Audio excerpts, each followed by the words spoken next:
अस्सलाम वालेकुम। अच्छा जी, आज का हमारा टॉपिक है stationery waves on A stretched string. यानी हमने जो है वो एक ऐसी रस्सी के ऊपर जो है वो स्टेशनरी वेव्स को चेक करना है, जो दोनों साइड से जो है वो अपने दोनों एंड से जो है वो बंधी हुई है। Stationery waves on A stretched string, वो जो है वो एक स्ट्रिंग जो है वो दोनों एंड्स पर जो है वो फिक्स्ड है, तो उसके वाले से जो है वो हमने उसके ऊपर जो है वो स्टेशनरी वेव्स जो है वो कैलकुलेट करनी है। Consider a string of length L which is kept straight by clamping its ends so that the tension in the string is F। मिसाल के तौर पर हमने जो है वो जो रस्सी लटकाई हुई है उसकी लेंथ जो है वो L है, उसकी ये वाली जो है वो टोटल लेंथ जो है वो उसकी L है, और उसके ऊपर जो है वो F फोर्स लग रही है जो उसको जिसने जो है वो उसको दोनों एंड से जो है वो पकड़ के रखा हुआ है। अच्छा, पहले हम जो है वो इसको ड्रा करते हैं कि स्टेशनरी वेव जो है वो किस तरह से एग्जिस्ट करती हैं। मिसाल के तौर पर आप समझे कि ये जो है वो हमारे पास जो है वो दो एंड्स हैं, इसके ऊपर जो है वो स्टेशनरी वेव्स जो है वो जनरेट होंगी।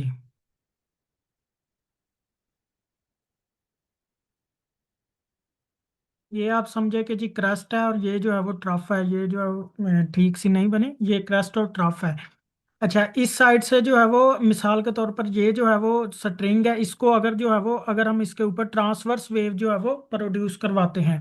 अब ट्रांसवर्स वेव कैसे प्रोड्यूस होनी है ये मैंने कल आपको बताया था कि इसको अगर हम जो है वो थोड़ी सी हरकत दें या अगर हम इसको जो है वो सेंटर में पकड़कर इसको छोड़ दें, तो मिसाल हमने जो है वो इसको जो हरकत दी है वो तो ऊपर और नीचे की जानब दी है। सेंटर में जो है वो इसको पकड़कर बाद में जो है वो हमने इसको छोड़ दिया है। तो इसके अंदर जो है वो वेव जो है वो दोनों साइड्स की जानब जो है वो प्रोड्यूस हो जाएंगी। अब इस सेंटर से जो है वो दोनों साइड्स की जानब जो है वो वेव प्रोड्यूस होगी। अब दोनों एंड्स जो है वो फिक्स हैं।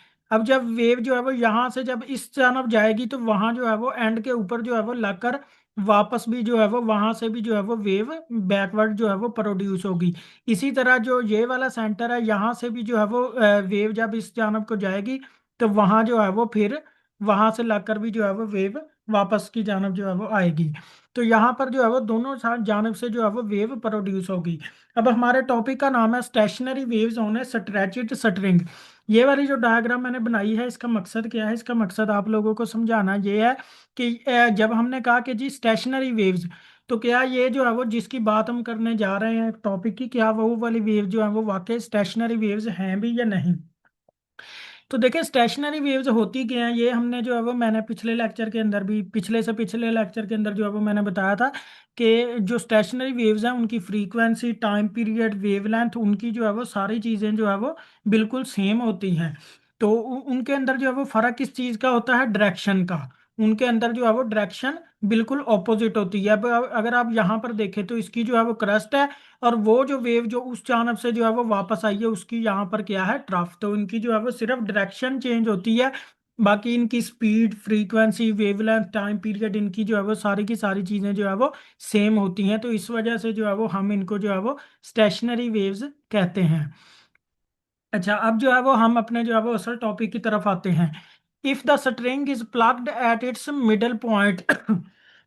अच्छा, ये जो स्ट्रिंग जो है वो ये जो दोनों एंड्स के दरमियान जो है वो हमने बांधी हुई थी, अगर हमने जो है वो इसको सेंटर से पकड़कर इसको जो है वो थोड़ी सी हरकत दी है, इसके अंदर जो है वो हमने ट्रांसवर्स वेव जो है वो प्रोड्यूस करवाई है। ट्रांसवर्स वेव्स का क्या मतलब है?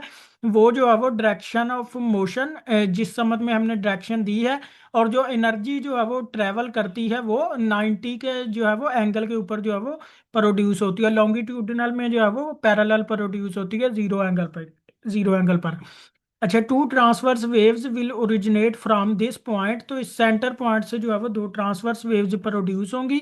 One of them will move towards the left end of the string and the other towards the right end. तो यहाँ सेंटर से जो है वो एक जो है वो लेफ्ट साइड की जानब जो है वो जाएगी और एक जो है वो राइट साइड की जानब जाएगी। When these waves reach the two clamped ends, जब ये जो है वो अपने दोनों एंड्स के ऊपर पहुंचती हैं, they are reflected back thus give rise to a stationary wave. तो वहां से जो है वो वापस आ जाती हैं। ये वाली जो डायग्राम मैंने बनाई है ये भी आगे जो है वो मिल जाएगी जब हम उसको जो है वो क्वार्टर से जो है वो प्लग करेंगे। अभी हमने जो है वो उसको सेंटर से प्लग किया है। जब भी हम जो है वो इस वेव को सेंटर से प्लग करेंगे तो इसके अंदर जो है वो सिर्फ एक ही लूप जो है वो जनरेट होगी। जब हम इसको जो है वो क्वार्टर से पकड़कर जो है वो प्लग करेंगे, फिर जो है वो उसके अंदर जो है वो दो क्रस्ट और दो ट्रफ जो है वो प्रोड्यूस होंगी। अच्छा, when these waves reach the two clamped ends they are reflected back, thus give rise to a stationary wave. जब वो अपने दोनों एंड पर जाती हैं तो वहां से वो जो है वो रिफ्लेक्ट बैक होती हैं, जिसका मतलब है कि वहां पर जो है वो स्टेशनरी वेव्स बन जाती हैं। अब as the two ends of the string are clamped no motion will take place there, तो वो जो है वो एंड पर जो है वो क्लैम्प्ड लगे हुए हैं, बांध है, तो वहां पर जो है वो कोई भी मोशन जो है वो प्रोड्यूस नहीं होती। वहां से जो है वो वापस जो है वो वेव प्रोड्यूस हो जाती है। सो nodes will be formed at the two ends and one mode of vibration of the string will be shown in the figure। अच्छा, अब यहाँ पर जो है वो नोड और एंटी नोड क्या है? ये वाले दो पॉइंट्स जिनके ऊपर हमारे पास एम्पलीट्यूड की वैल्यू जीरो होती है उसको हम बोलते हैं नोड। अगर हम यहाँ पर बात करें तो इसके अंदर जो है वो टोटल तीन नोड्स हैं, एक ये वाला, एक ये वाला और एक ये वाला। ऐसे वेव फॉर्म के अंदर जो है वो ऐसे पॉइंट्स जहाँ पर एम्पलीट्यूड की वैल्यू जीरो हो जाए उसको हम बोलते हैं नोड। और ऐसे पॉइंट्स जहाँ पर एम्पलीट्यूड की वैल्यू जो है वो मैक्सिमम या मिनिमम हो जाए वो होते हैं anti nodes. Anti nodes maximum यानी अगर नेगेटिव के अंदर मैक्सिमम हो जाए तो उसको हम जो है वो बोलते हैं एंटी नोड्स, और ये वाले जो हैं वो नोड्स। सो द नो दो नोड्स जो है वो इस वेवफॉर्म के ऊपर बन गए हैं, एक ये वाला नोड एक ये वाला नोड। यहाँ पर जो है वो एम्पलीट्यूड की वैल्यू जीरो है, और ये वाली जगह जहाँ पर जो है वो मैक्सिमम एम्पलीट्यूड है उसको हम बोलते हैं antinodes. With the two ends as node with one antinode in between. अच्छा जी, इन दोनों के दरमियान में एक एंटी नोड भी है। Visually the string seems to vibrate in one loop. ऐसा हमें नजर आया कि स्ट्रिंग जो रस्सी थी वो जो है वो उसने एक लूप बनाई है, जो यहाँ पर जो है वो हमको बाहर नजर आई है कि उसने जो है वो एक लूप बनाई है जब हमने उसको जो है वो सेंटर से पकड़कर प्लग किया है। String plucked at its middle point, जब सेंटर से। अच्छा, as the distance between two as the distance between two consecutive nodes is one half of the wavelength of the wave set up in the string, so in this mode of vibration the length L of। अच्छा जी, अब यहां से देखें। अब एक wave जो यहां से जो है वो मुकम्मल तौर पर प्रोड्यूस होती है, जिसके अंदर क्रस्ट भी होता है और ट्रफ भी होता है, तो उसकी जो है वो वेवलेंथ हम पिछले लेक्चर से देखकर जो है वो आ रहे हैं, उसकी वेवलेंथ कितनी होती है? लैम्डा। जब एक पूरी वेव फॉर्म जो है वो प्रोड्यूस होती है जिसके ऊपर जिसमें जो है वो क्रस्ट और ट्रफ दोनों मौजूद हो, तो उसकी वेवलेंथ क्या होती है? लैम्डा। अगर हम यहाँ पर देखें तो इसके अंदर जो है वो एक पूरी वेवफॉर्म जो है वो जनरेट नहीं हुई हमें, बल्कि हमें जो है वो सिर्फ एक ही लूप जो है वो मिली है। तो अगर हम जो है वो इसकी लेंथ की बात करें तो वो कितनी बन जाएगी हमारे पास? Lambda by to. अगर वो कंप्लीट वेव फॉर्म बनती जैसा कि जो है वो अगले पॉइंट में बननी है यहाँ तक, तो फिर उसकी जो है वो लेंथ कितनी होनी थी? लैम्डा। उसकी लैम्डा क्या होती है? हमारे पास जो है वो टोटल लेंथ ही है वो, यहाँ से लेके यहाँ तक जितनी टोटल वेव फॉर्म बननी थी। तो यहाँ पर जो है वो इसमें तो जो है वो सिर्फ क्रस्ट ही आया है, तो इसकी जो लेंथ है वो कितनी आ जाएगी? Lambda by to. Anti node के ऊपर इसकी लेंथ, ये टोटल लेंथ इसकी कितनी आ गई? यहाँ से एल एल आ गई लैम्डा बाय टू, जब हमने उसको जो है वो मिडल से प्लग किया है। तो एल हमारे पास आ गई जी lambda one lambda by two. अच्छा, इसको जो है वो हम लेमडा वन कह लेते हैं क्योंकि हम जो है वो अभी पहला केस डिस्कस कर रहे हैं। तो यहाँ से जो है वो लेमडा वन की वैल्यू कितनी आ जाएगी? Two L. यहाँ से लेमडा वन आ गया टू एल। अच्छा, हमने जो है वो यहाँ से लेमडा वन या लेमडा क्यों कैलकुलेट किया? हमने ये जो जितना भी प्रोसेस करना है इसके अंदर जो है वो हमने यही दो तीन चीज़ें जो है वो करनी है। कौन सी? एक तो हमने जो है वो हर केस के अंदर जो है वो उसकी लेमडा यानी उसकी वेवलेंथ कैलकुलेट करनी है, और उसकी जो है वो फ्रीक्वेंसी कैलकुलेट करनी है। हमने हर स्टेप के अंदर जो है वो यही दो चीजें कैलकुलेट करनी है, लैम्डा वेवलेंथ और एफ फ्रीक्वेंसी। तो यहाँ से जो है वो हम वेवलेंथ हमने कैलकुलेट कर ली है, वो आ गई है two L. Where lambda one is the wavelength of the wave set up in this mode. इस मोड के अंदर जो है वो लैम्डा वन जो है वो उसकी वेवलेंथ है। The speed V of the waves in the string depends upon the tension F of the string and the M. अच्छा, जो स्पीड है हमारे पास वो किसके बराबर है? F over M. अब आप सोचेंगे कि ये वाला जो है वो फार्मूला कहाँ से आया है, तो इसका स्कोप जो है ये जो है वो आप लोगों के चैप्टर के स्कोप में शामिल नहीं है। ये वाली चीज़ें जो है वो बाद में आप लोगों को मिलेंगी। तो ये डेरिवेशन इसकी जो है वो कैसे होनी है, ये जो है वो हमारे बुक के स्कोप में शामिल ही नहीं है। इसको जो है वो आपको एज इट इज याद रखना पड़ेगा, V is equal to F over M. अच्छा, इसमें अब एफ क्या है? एफ जो है वो स्ट्रिंग के ऊपर जो है वो फोर्स है जो दोनों एंड्स ने जो है वो उस स्ट्रिंग के ऊपर लगाई हुई है। और एम क्या है जी? Mass per unit length. ये दूसरा सिंपल एम नहीं है, मैस वाला। ये कौन सा है? Mess per unit length. जिस तरह हमारे पास डेंसिटी नहीं होती मैस पर यूनिट वॉल्यूम, तो इसी तरह ये जो है वो एम है मैस पर यूनिट लेंथ। इसको आप जो है वो म्यू भी कह सकते हैं, mass per unit length of the string. And it is independent of the point from where string is plucked to generate wave. अच्छा, ये जो स्पीड है, स्पीड V, जो यहाँ पर जो है वो हमारे पास है वो कह रहे हैं कि अगर जो है वो हम स्ट्रिंग को, अगर हम सेंटर से प्लग करें, 1/4 से प्लग करें, जहां से भी जो है वो हम उसको पकड़कर जो है वो हरकत दें, ये स्पीड के ऊपर जो है वो कोई भी फर्क नहीं पड़ता, क्योंकि इसमें जो है वो लेंथ का जिक्र ही नहीं है स्पीड में। तो स्पीड V आ गई जी mass per unit length. Simple length का जिक्र नहीं है, मैस पर यूनिट लेंथ का जिक्र है, फोर्स ओवर m। अच्छा जी, knowing the speed V and wavelength lambda 1, the frequency of the waves is. अच्छा जी, मैंने आप लोगों को बताया था कि हमने जो है वो दो चीजें कैलकुलेट करनी है। एक वेवलेंथ लैम्डा जो हम जो है वो कैलकुलेट कर चुके हैं, और दूसरी क्या है जी? फ्रीक्वेंसी। अब फ्रीक्वेंसी हम यहाँ कैसे कैलकुलेट करेंगे, उसका फार्मूला हम जो है वो पिछले लेक्चर में भी किया है, V is equal to F lambda. अब एफ हमने कैलकुलेट करना था, तो वो आ गया जी V/λ1। अब V जो है वो हमारे पास हमने वैसे ही लिख लिया, और λ1 की वैल्यू जो हमने जो है वो यहाँ से कैलकुलेट की है 2L, वो हम जो है वो यहाँ पर लिख देंगे V/2L। अच्छा, V की वैल्यू जो मैंने आप लोगों को कहा कि ये जो है वो आप लोगों ने एज इट इज याद करनी है, F/m, ये जो है वो हम यहाँ पर लिख सकते हैं 1/2L इंटू F/m। ये जो होती है ये फंडामेंटल फ्रीक्वेंसी बोलते हैं इसको, हम जो है वो फर्स्ट फ्रीक्वेंसी या फंडामेंटल फ्रीक्वेंसी बोलते हैं। First thus in the first mode of vibration shown in the figure, the waves of the frequency f1 only will be set up in the given string। तो ये जो string है इसके अंदर जो है वो एक फंडामेंटल फ्रीक्वेंसी जो है वो प्रोड्यूस हो गई है, जिसकी वैल्यू है 1/2L इंटू F/m, या सिंपली V/2L। V की वैल्यू जो है वो हम यहाँ पर पुट ना करें। अब अच्छा जी, हमारे पास अगला केस है जिसमें string plucked at quarter length. अब हमने जो है वो स्ट्रिंग को प्लग किया है क्वार्टर लेंथ से, यानी उसकी जो है वो, जो उसका सेंटर बन रहा था उसका भी सेंटर, यानी यहाँ से पकड़कर हमने जो है वो स्ट्रिंग को जो है वो हरकत दी है, उसके अंदर जो है वो ट्रांसवर्स वेव्स प्रोड्यूस करवाई हैं। If the same string is plucked from 1/4 of its length, जब वो जो है वो अपनी लेंथ के 1/4 से जो है वो उसको प्लग किया गया है, again stationary waves will be set up with nodes and anti nodes as shown in the figure.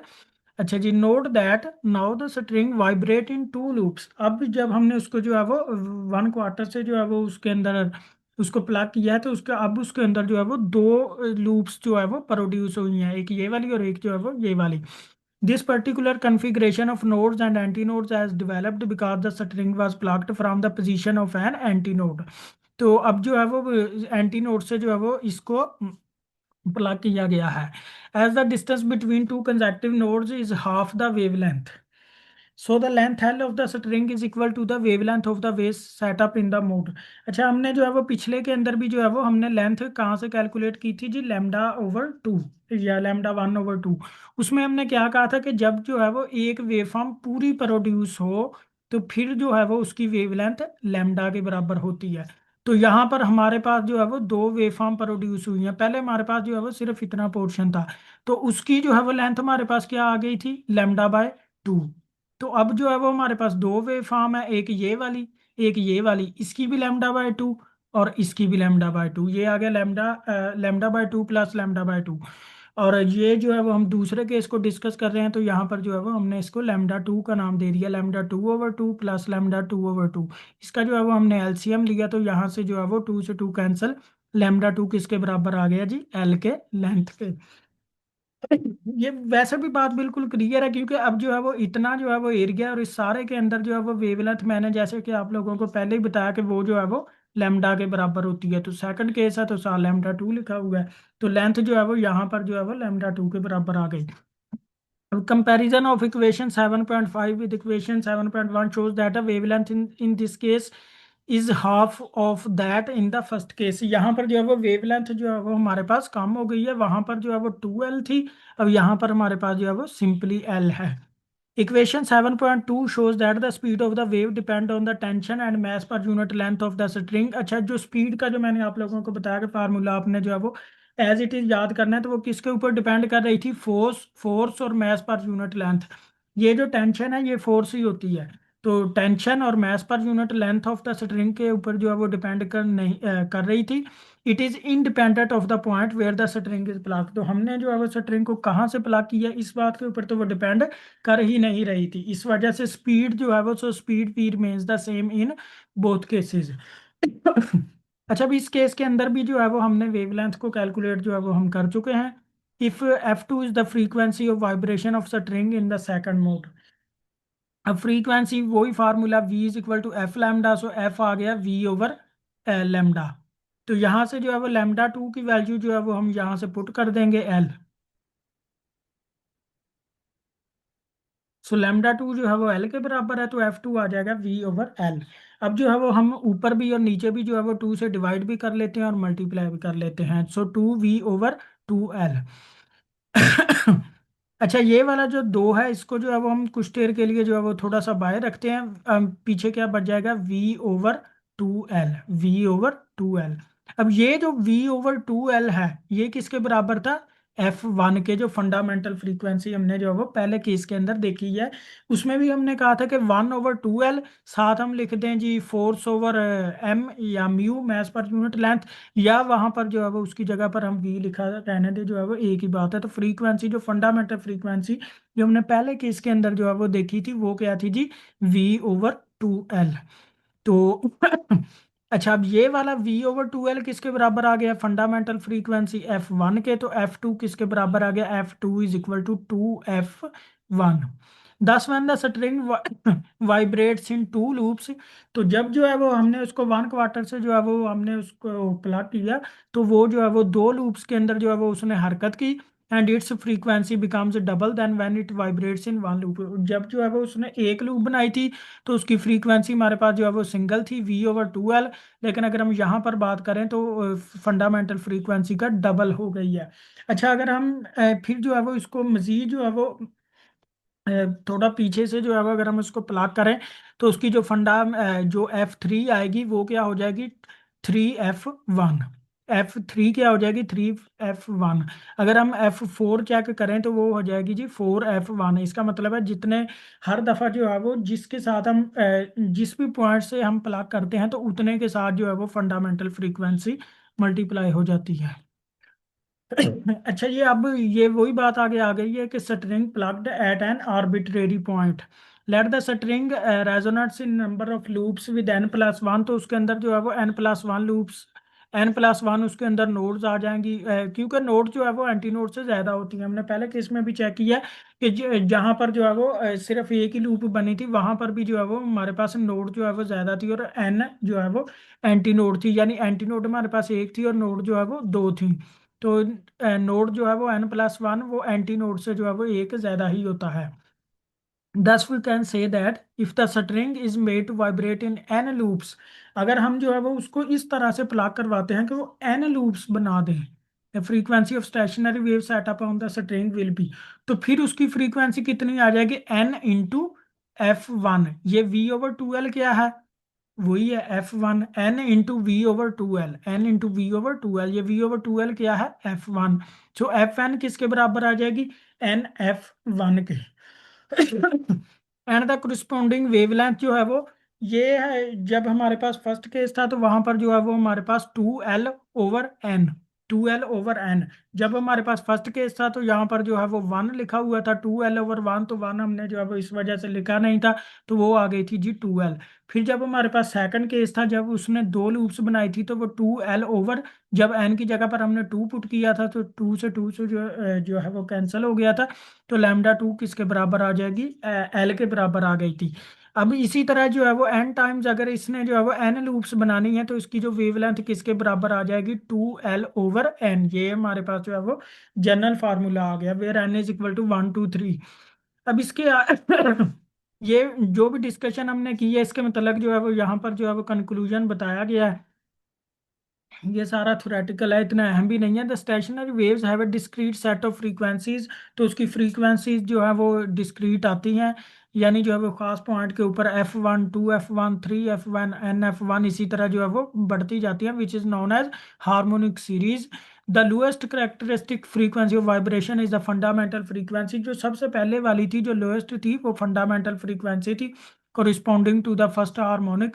The frequency F2 is equal to 2F1 corresponding to the second harmonic। अब F2 जो 2F1 के बराबर थी वो कौन सी थी? Second harmonic. पहले वाली जो थी फर्स्ट हार्मोनिक थी।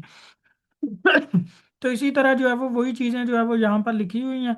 इसके बाद यहाँ पर है जी हार्मोनिक्स, ये वही वाली बात दोबारा लिखी हुई है। In the above example the set of all the possible standing waves having frequencies F1 2 F1 3 F1 N F1 are called harmonics. ये सारी जो है वो हार्मोनिक्स कहलाती हैं।